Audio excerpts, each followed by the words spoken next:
अब्बू बीमार हुए तो डॉक्टर ने सख्ती से हिदायत की कि आपको दिन रात उनकी देखभाल के लिए उनके पास रहना होगा। मजबूरी ये थी कि अम्मी अब्बू से लड़कर अपनी बहन के घर जाकर रह रही थी और मेरी खाला अमेरिका में रहती थी। मैंने कई बार अम्मी को मनाने की कोशिश की, मगर वो कहती, जिस दिन तुम्हारे अब्बू मुझे मनाएंगे तो मैं उस दिन वापस आ जाऊंगी। मगर अब्बू किसी भी सूरत अम्मी से बात नहीं करना चाहते थे। मैंने अब्बू का सारा बिजनेस संभाला हुआ था और ज्यादातर घर से बाहर रहता था। घर में एक मुलाजिम भी था, मगर वो शाम को घर चला जाता, दिन रात हमारे पास रहने को तैयार ना था। मजबूरी में मैंने एक यतीम और गरीब लड़की अब्बू की देखभाल के लिए घर में रख ली। उस लड़की की उम्र 18 साल थी और वो बहुत ही खूबसूरत थी, मगर गुर्बत के हाथों मजबूर होकर अब्बू के साथ दिन रात रहने लगी। वो मेरे अब्बू की दिलो जान से खिदमत करती थी। उसके होते हुए अब्बू को किसी बात की टेंशन ना होती। वो लड़की इतनी हसीन थी कि रफ्ता रफ्ता मैं भी उसमें दिलचस्पी लेने लगा। एक दिन घर आया तो अब्बू ने मुझे अपने कमरे में बुलाकर ये कह दिया कि बेटा, तुम इस लड़की से शादी कर लो। ये गरीब लड़की है मगर मुझे बहुत अच्छी लगती है। अब्बू की बात सुनकर मैं थोड़ा हैरान हुआ था, फिर दिमाग पर जोर ना दिया और सोचा अब्बू ने तो मेरे दिल की बात कह दी। मैं तो खुद भी इस पर दिल हार बैठा था। मैं उस लड़की से शादी के लिए राजी हो गया और फिर अब्बू ने सादगी से हमारी शादी कर दी। अब वो मेरी बीवी बन चुकी थी, मगर अब हमारे घर में कुछ अजीब सा होने लगा था। मेरी बीवी दिन में सज धज कर रहती थी, नए और खूबसूरत लिबास जेबे तन करती, खुशबू लगाती, हंसती मुस्कुराती रहती, सारा दिन दुल्हन की तरह तैयार होकर अब्बू के आगे पीछे घूमती रहती। लेकिन जब मैं घर आता तो वो पुराना और फटा हुआ लिबास पहन लेती। खुशबू की जगह उसके पास से बदबू आती। वो एकदम खामोश हो जाती। जब मैं उससे पूछता या तैयार होने का कहता तो वो रोने लग जाती। मैं उसके इस बर्ताव पर सख्त परेशान था। उसके करीब जाता तो इतनी बदबू आती कि मुझे उल्टी आने लगती। एक शाम मुझे मेरे घर के मुलाजिम ने कहा, साहब जी, बेगम साहिबा को कहें कि प्लीज अपने कपड़े जलाया ना करें, बल्कि मुझे दे दिया करें। वो तो एक बार पहनकर ही जला देती हैं। मैं वही कपड़े अपनी बेटियों के जहेज में रख दूंगा। उसकी बात सुनते ही मैं उछल पड़ा। मैं उसको इतनी मोहब्बत से हर हफ्ते अपनी पसंद से कपड़े लाकर देता था और वो उनको जला देती थी।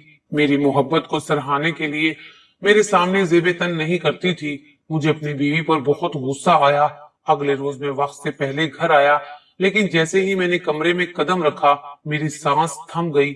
आगे का मंजर मुझसे देखा नहीं जा रहा था।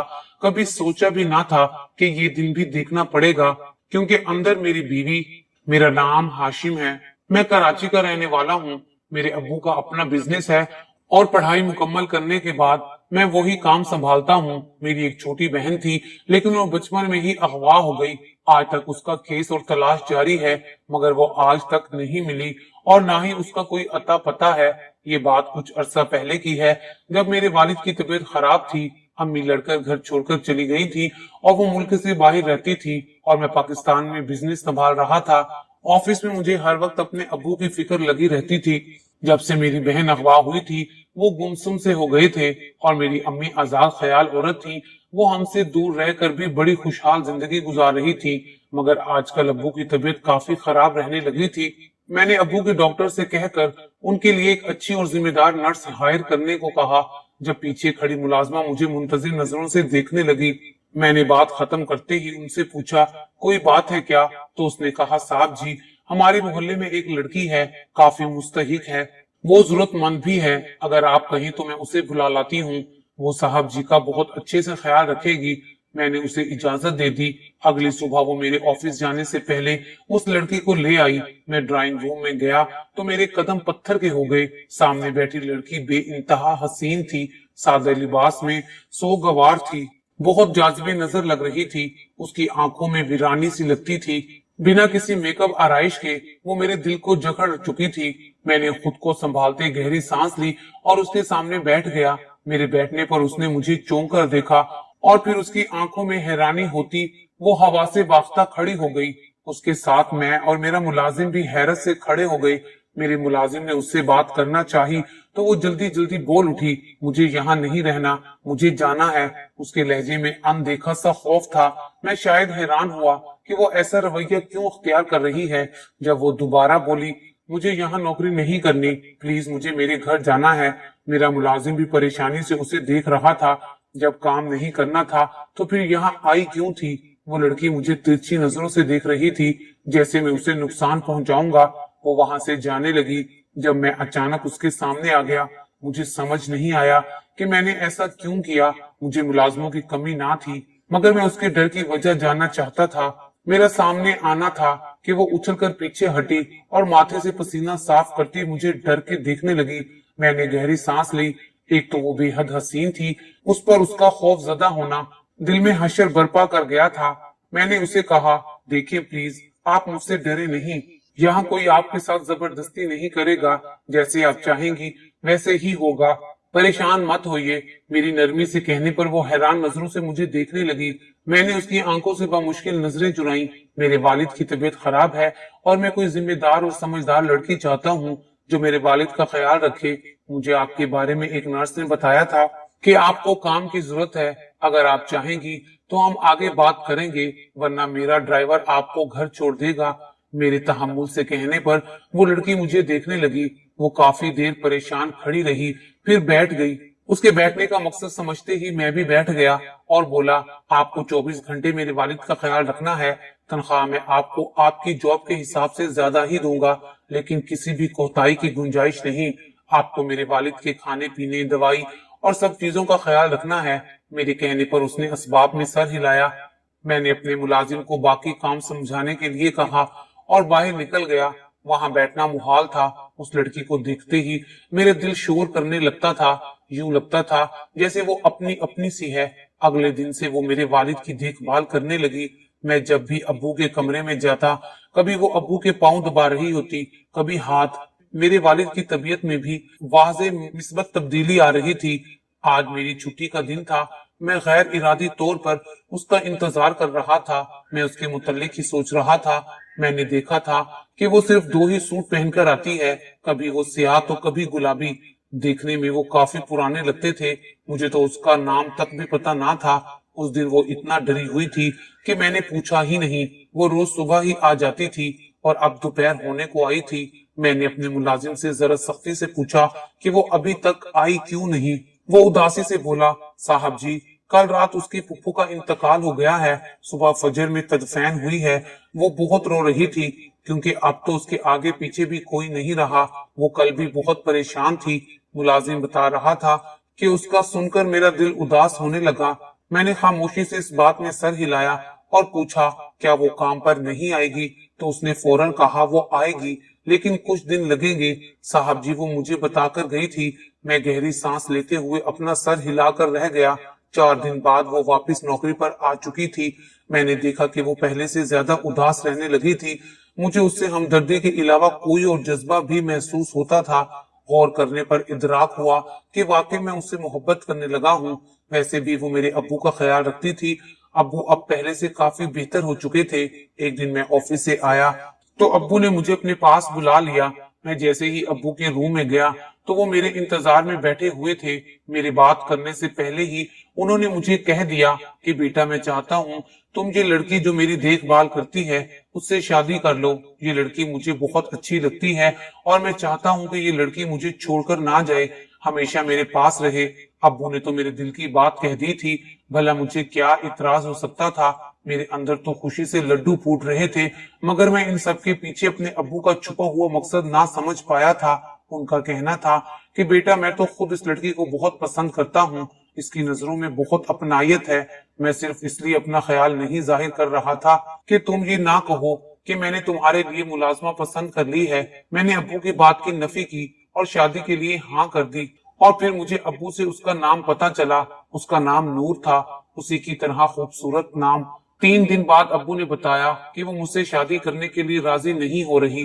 मुझे हैरत हुई कि भला मुझ जैसे अमीर ज़ादे से कोई लड़की शादी से इनकार कैसे कर सकती है, वो भी इस सूरत में जब वो बहुत गरीब घर से हो। लेकिन फिर अब्बू ने बताया कि उन्होंने उसे राजी कर लिया है, प्यार मोहब्बत से मनाया है, निकाह बहुत सादगी से हुआ। और वो जिन 2 जोड़ों में काम पर आती थी, उन्हीं 2 जोड़ों में मेरे घर पर मेरी दुल्हन बनकर आ गई। शादी के बाद उसका रवैया मुझसे काफी अजीब रहता। वो मुझसे बहुत खौफसदा रहती थी। मैं उसके पास भी जाता तो वो डर कर रोने जैसी हो जाती। शादी को 2 हफ्ते गुजर चुके थे, जबकि उसके अंदर कोई तब्दीली नहीं आ रही थी। वो मुझसे बहुत फासले पर रहती और करीब आने से मुकम्मल इज्तनाब करती। मैं उसे वक्त दे रहा था कि वो इस रिश्ते को समझ सके। गुर्बत के हालात से सीधा इतने बड़े घर की मालकन बन जाना शायद वो कबूल नहीं कर पा रही थी। मैं उसके लिए आए रोज नए कपड़े, जूते और ज्वेलरी लाता। वो शुक्रिया कहकर कबूल कर लेती और मैं इस इंतजार में रहता कि वो कब पहनकर मेरे सामने आएगी। मेरे वालिद मुझे रोज बताते कि वो उनके कमरे में जब आती है तो नई नवेली दुल्हन की तरह सजी होती है, और अब तो वो उनका पहले से भी ज्यादा ख्याल रखती है। सारा दिन उनके कमरे में होती है। मेरे दिमाग में कुछ अजीब ही चल रहा था। मेरे साथ क्या हो रहा था? जब मैं घर आता तो वो बदबूदार कपड़े पहनकर पुराने वाले हुलिये में मेरे पास आ जाती, मुझे अपने करीब ही ना आने देती और सारा दिन मेरे अब्बू के सामने दुल्हन की तरह बनी रहती। एक रोज मुझे मेरे मुलाजिम ने एक ऐसी बात बताई कि मेरे तो पैरों तले से जमीन ही निकल गई। सच जानने के लिए अगले रोज मैं जल्दी घर आ गया। मैं जब कमरे में दाखिल हुआ तो मेरी हैरत की इंतहा न रही, क्योंकि वो अपना नया लिबास जो मैं बहुत मोहब्बत से लाया था उसके कैंची से छोटे छोटे टुकड़े कर रही थी। मैं जोर से चिल्लाया, ये तुम क्या कर रही हो? एकदम उसने मेरी तरफ देखा तो सहम कर उसने हाथ से कैंची फेंक दी।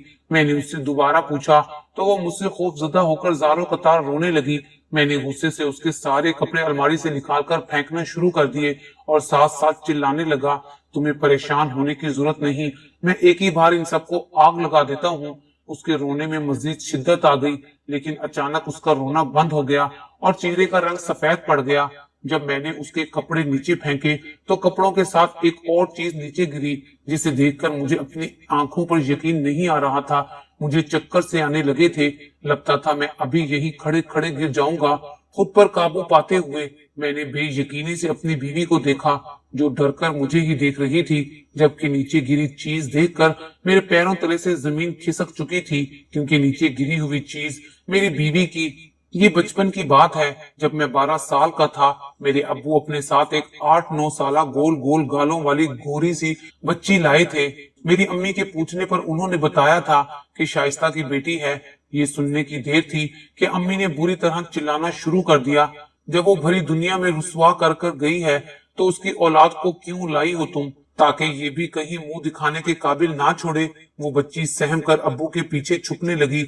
अब्बू ने अम्मी से कहा था कि अब शाइस्ता इस दुनिया में नहीं रही। इस बच्ची का बाप भी बीमार है, मैं इसे नहीं छोड़ सकता। असल में शाइस्ता मेरी फुफ्फो का नाम था, जो आज से 10 साल पहले हमारे घर के एक मुलाजिम के साथ भाग गई थी। उनकी शादी मेरे मामू के साथ होने वाली थी, लेकिन वो अब्बू के ड्राइवर से मोहब्बत करती थी। अब जब फुप्पो इस दुनिया से चली गई थी तो अब्बू उनकी बेटी को घर ले आए थे, क्योंकि ड्राइवर खुद बहुत बीमार था और उस बच्ची की देखभाल वो नहीं कर सकता था। अम्मी ने बहुत शोर मचाया, पर अब्बू ने साफ अल्फाज में कह दिया, ये हमारे ही साथ रहेगी। अम्मी बहुत मुश्किल से अब्बू की बात पर खामोश हुई, लेकिन ये खामोशी ज्यादा दिन ना चली।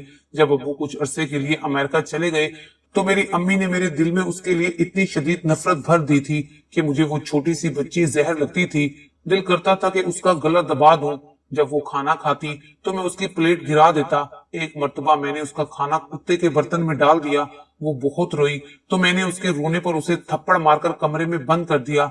वो नए कपड़े पहनती थी जो अब्बू उसे लाकर देते थे, लेकिन मेरी अम्मी कहती थी कि वो हमारे हक पर डाका डाल रही है, जबकि वो एक मुलाजिम की बेटी है जो उकसाकर मेरी फूफो को भगा ले गया था, जिसकी वजह से मेरे दादा मर गए और मैं उसके नए कपड़े जो अब्बू लाते उसे कैंची से काट देता और घर की मुलाजमा की बेटी के पुराने कपड़े उसे पहनने को देता और कहता, तुम नौकर की बेटी हो, नए कपड़े नहीं पहनोगी। वो रोती और मैं गुस्से से उसे थप्पड़ मार देता। बाबा के सामने वो नए कपड़े पहनती, जबकि बाबा के जाने के बाद वही पुराने कपड़े पहनती। छोटी सी उम्र में मेरी वालदा ने मेरा जहन बहुत खराब कर दिया था। अब्बू जब अमेरिका गए तो अम्मी से उसका वजूद मजीद बर्दाश्त करना मुश्किल हो गया, इसीलिए उन्होंने बिना सोचे समझे उसको घर से निकाल दिया कि कहीं भी जाए पर यहाँ ना रहे। मुझे उस वक्त थोड़ा ख्याल आया कि ये कहाँ जाएगी, पर मैं भी बहुत खुश हुआ। अब्बू आए तो अम्मी ने रोते हुए बताया, वो बच्ची भी भाग गई है तुम्हारी बहन की तरह। तो अब्बू यकीन ना कर सके कि इतनी छोटी सी बच्ची कैसे भाग सकती है। उन्होंने अपने तौर पर ढूंढने की पूरी कोशिश की, मगर वो कहीं ना मिली। ऐसे ही 6 माह गुजरे थे जब अचानक स्कूल से छुट्टी पर मेरी छोटी बहन समरीन गायब हो गई। उसे ढूंढने के लिए हर मुमकिन कोशिश की, पर वो कहीं भी ना मिली। अम्मी का दिल ये सोच सोच कर दहल जाता कि ना जाने वो कहाँ गई होगी, किस हाल में होगी, जिंदा भी होगी या नहीं। उस वक्त अम्मी को अपने गुनाह का एहसास हुआ कि वो उस वक्त बच्ची को घर से निकाल कर कितना बड़ा गुनाह कर चुकी हैं, और ये उसी गुनाह की सजा है। वक्त पर लगाकर उड़ गया। फिर एक दिन अम्मी और अब्बू की किसी बात पर लड़ाई हुई, तो अम्मी अपनी बहन के घर दूसरे मुल्क चली गई और अब्बू बेटी के सदमे में बीमार रहने लगे। बिजनेस मैंने संभाल लिया था। मैं वो नीचे गिरी चीज देखते ही नीचे झुका। वो चीज एक पुरानी तस्वीर थी जिसमें एक बच्ची थी और उसके साथ कोई आदमी था। ये वही बच्ची थी जिसको बचपन में अम्मी ने निकाला था, मेरी फुफ्फो की बेटी। मैं बेचैनी से उसे देखने लगा तो मेरे सामने हाथ जोड़कर रोने लगी और कहने लगी, मुझे मारिएगा मत। देखिए, मैंने नए कपड़े नहीं पहने, मैं हंसती भी नहीं, और मैं खाना भी जमीन पर मुलाजमों के साथ खाती हूँ। प्लीज मुझे मत मारिएगा, वो कह रही थी, और मुझे अपने जिस्म से जान निकलती हुई महसूस हो रही थी। मुझे वो वक्त याद करके अपने आप से घिन आने लगी थी। वो रो रही थी। जब मैं उसके आगे हाथ जोड़ रहा था, वो हैरान हुई, मेरी आंखें बरसने लगी और मैं उससे माफिया मांगने लगा। मैंने उससे अपने हर किए की माफी मांगी। वो रोती रही। मैंने उससे पूछा, तुम कहाँ चली गई थी उस दिन जब अम्मी ने तुम्हें निकाल दिया था? तो उसने कहा कि उस दिन मेरी पुप्पो मुझसे मिलने आई थी, उन्होंने मुझे रोड पर देखा तो अपने साथ गांव ले गई। अभी कुछ ही दिन पहले उन्हीं का तो इंतकाल हुआ है। वो बताते हुए रोने लगी। मैंने उसे अपने सीने से लगा लिया और दोबारा माफी मांगने लगा। मैंने उसे बताया कि हम तो कब से उससे माफी के लिए तड़प रहे हैं और उसकी बहुत बड़ी सजा भुगत चुके हैं। उसे बेड पर बिठाते हुए मैंने उसे बताया कि मेरी बहन हमसे छिन गई है और अभी तक नहीं मिली। मैंने देखा कि उसका रंग एक बार फिर जर्द पड़ चुका है। मुझे हैरत हुई। मैंने पूछा तो वो एक बार फिर जारो कतार रोने लगी और रोते रोते बताने लगी कि मेरी फुफ्फो ने बदला लेने के लिए आपकी बहन को अगवा किया था। पहले वो आपके घर मुलाजमत करने लगी ताकि आपकी बहन उनसे मानूस हो जाए और फिर उसे अगवा करके आप लोगों से उसे दूर ले जाए। मैं बुत बना उसे देखता रहा। वो मुझसे माफी मांगने लगी। मैंने पूछा कि अब मेरी बहन कहाँ है? तो उसने बताया कि वो गांव में छोटी फुफ्फो के साथ रहती है। वो मुझसे डर रही थी कि मैं ये जानने के बाद उसके साथ कुछ बुरा करूंगा, लेकिन मैंने उसे अपने सीने से लगा लिया। मैंने बहन वाली बात अब्बू को ना बताई, सिर्फ नूर की हकीकत अब्बू को बताई तो वो हैरान ना हुए, क्योंकि वो पहले दिन से ही उसे पहचान चुके थे, लेकिन इस कदर शर्मिंदा थे कि माफी मांगने की हिम्मत ना हुई कि उनके होते हुए वो अपनी बहन की निशानी संभाल ना पाए। मैंने अब्बू को बताया कि मैं नूर को उसकी फुफ्फो से मिलवाने गांव लेकर जा रहा हूँ, तो अब्बू ने इजाजत दे दी। मैं नूर को लेकर उसके गांव गया जहाँ उसकी फुफ्फो रहती थी। फुप्पो के घर पहुंचकर दरवाजे पर दस्तक दी तो दरवाजा एक 20 साल लड़की ने खोला। वो मेरी बहन थी। वो मुझे अजनबी नजरों से देख रही थी, क्योंकि जब वो अगवा हुई थी तो महज 5 साल की थी, लेकिन वो नूर को पहचानती थी, इसलिए उसके गले लग गई थी। उसके कपड़े वहां के लोगों से कदरे बेहतर थे। वो बहुत खुश नजर आ रही थी। कच्चे घर में वो खुशी खुशी नूर को अपने बकरी के बच्चे दिखा रही थी जो 1 हफ्ते पहले ही पैदा हुए थे। नूर की फुप्पो मुझसे माफी मांग रही थी। फिर उन्होंने खुद सारी हकीकत मेरी बहन को बताई तो पहले वो बेयकीनी से मुझे देखने लगी, फिर रोने लगी। वो मेरे गले लगकर भी रोई, लेकिन जब मैंने उसे घर चलने का कहा तो उसने साफ इनकार कर दिया और नूर की फुप्पो को देखते हुए कहने लगी कि मैं अपनी अम्मा और अपनी बकरी के बच्चों को छोड़कर कहीं नहीं जाऊंगी। मैं हैरान हुआ, पर मुझे अंदाजा हुआ कि उसे यहाँ बहुत मोहब्बत से पाला गया है। मैंने नूर की फुप्पो और बकरी के बच्चों समेत उन्हें लेकर जाने का वादा किया तो वो मान गई। अगले दिन जब हम घर गए तो मैंने अपनी बहन को अकेले अब्बू के कमरे में भेज दिया। थोड़ी देर बाद अंदर गया तो वो दोनों एक दूसरे के गले लगकर रो रहे थे। अब्बू ने नूर की फुप्पो को भी माफ कर दिया। सब कुछ एकदम और अचानक खुशहाल हो गया। बरसों की तौबा कबूल हो गई। सिर्फ एक कमी रह गई थी, वो ये कि अब किसी भी तरह अम्मी को मनाकर वापस लाना था। इस खुशी के मौके पर अब्बू ने खुद अम्मी को फोन किया और सारी हकीकत बता दी। अम्मी खुशी से निहाल हो गई और पिछली सारी बातें भुलाकर अगले रोज ही अपने वतन वापस आ गई। सब कुछ ठीक हो गया था। अब नूर दिन में जैसी भी रहे, लेकिन मेरे आने से पहले सज धज के तैयार रहती थी, बहुत बातें भी करती और खुश भी रहती। मुझे ये जानकर हैरत हुई कि इतनी गरीबी में भी उन्होंने मेरी बहन को पढ़ाया था। वो 12वीं के पेपर दे चुकी थी। मैंने उसका एडमिशन अच्छी यूनी में करवाने का इरादा कर लिया। आखिर में बस इतना कहूंगा, मकफाते अमल लाजिम है। अल्लाह अपने हकूक माफ कर देता है, मगर अपने बंदों के साथ की गई ज्यादतियां कभी माफ नहीं करता। کسی کو حقیر نہ سمجھے، کیونکہ اللہ کی تخلیق کردہ کوئی بھی روح حقیر نہیں۔ کوئی انسان خود پر تکبر نہیں کر سکتا۔ انسان کا غرور اللہ تعالیٰ کے سامنے ناپسندیدہ عمل ہے۔